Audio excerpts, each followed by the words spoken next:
கிறிஸ்துவுக்குள் பிரியமான சகோதரனே சகோதரியே, கர்த்தராகிய இயேசு கிறிஸ்துவின் நாமத்தில் அன்பின் வாழ்த்துக்கள்.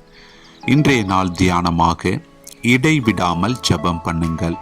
1 தெசலோனிக்கேயர் 5:17 இப்படியாய் சொல்லுகிறது. கிறிஸ்துவுக்குள் பிரியமானவர்களே, ஜெபம் கிறிஸ்தவ வாழ்க்கையின் உயிர் நாடியாக உள்ளது. ஜெபிக்கிற தம்முடைய பிள்ளைகளை தேவன் ஒருபோதும் கைவிடுவதில்லை. ஜெபத்துக்கு நிச்சயமாக பதில் உண்டு. நாம் சரியான முறைப்படி ஜெபித்தால் தேவனுடைய பிரசன்னத்தை நம் வாழ்வில் அனுபவிக்க முடியும்.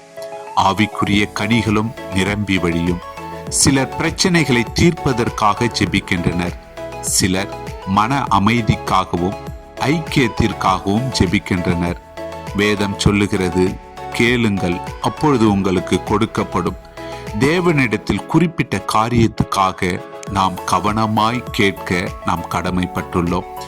2 நாளாகமம் 7:14 என் நாமம் தரிக்கப்பட்ட என் ஜனங்கள் தங்களை தாழ்த்தி ஜெபம் பண்ணி என் முகத்தை தேடி தங்கள் பொல்லாத வழிகளை விட்டு திரும்பினால் அப்போது பரலோகத்தில் இருக்கிற நான் கேட்டு அவர்கள் பாவத்தை மன்னித்து அவர்கள் தேசத்துக்கு சேமத்தை கொடுப்பேன் என்று வேதம் சொல்லுகிறது. அன்பான தேவ பிள்ளைகளே, தேவன் எப்படியாக ஜெபிக்க வேண்டும் என்பதை நமக்கு கற்றுக் கொடுத்திருக்கிறார்.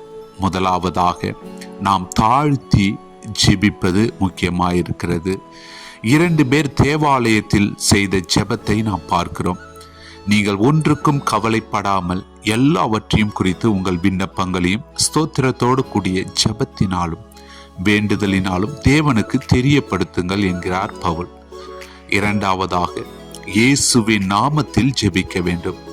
வேத வசனத்தில் நீங்கள் என் நாமத்தினாலே ஒன்றும் கேட்கவில்லை, கேளுங்கள் அப்பொழுது உங்கள் சந்தோஷம் நிறைவாயிருக்கும்படி பெற்றுக்கொள்வீர்கள்.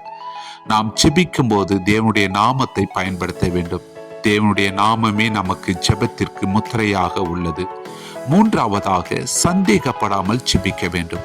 விசுவாசம் இல்லாமல் தேவனுக்கு பிரியமாயிருப்பது கூடாத காரியம். ஏனென்றால் தேவனிடத்தில் சேருகிறவன் அவர் உண்டென்றும் அவர் தம்மை தேடுகிறவர்களுக்கு பலன் அளிக்கிறவர் என்றும் விசுவாசிக்க வேண்டும். 4வதாக விடாய்ப்பிடையாய் ஜெபிக்க வேண்டும்.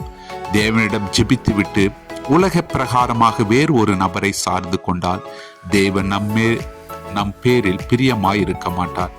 தன்னையே நாம் நம்புகிறோமா என்று நாம் பார்க்க வேண்டும். 5வதாக பாவ அறிக்கை. வேதத்தில் உள்ள பக்தர்களான தானியேல், எஸ்ரா, நெகேமியா போன்ற தேவ பிள்ளைகள் பாவ அறிக்கை செய்து ஜெபித்தனர். தன்னுடைய முன்னோர்களின் பாவங்களுக்காகவும் தங்களுக்காகவும் ஜனங்களுக்காகவும் தேவ சமூகத்தில் பரிந்து பேசி ஜெபித்தனர்.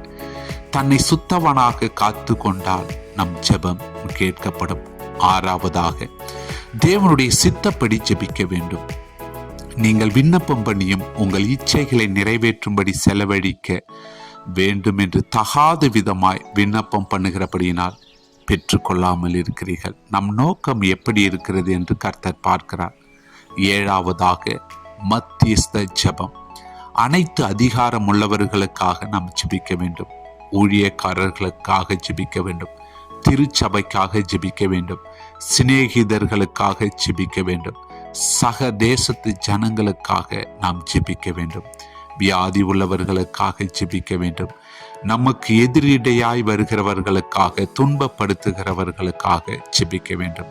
எனவே நாம் ஜெபத்தின் மேன்மையை கற்றுக்கொண்டு நம் தேசத்திற்காகவும் குடும்பங்களுக்காகவும் ஜெபித்து பெரிய ஆசீர்வாதங்களை பெற்று ஜெபத்திலே சந்தோஷமாய் வாழுவோம். ஜெபமே நம்முடைய ஆயுதமாயிருக்கிறது. ஜெபமே பேராயுதமாயிருக்கிறது. ஜெபம் ஜெயமாயிருக்கிறது. சிந்திப்போம், செயல்படுவோம், ஜெபிப்போம். கர்த்தர் நம்மை ஆசீர்வதிப்பாராக.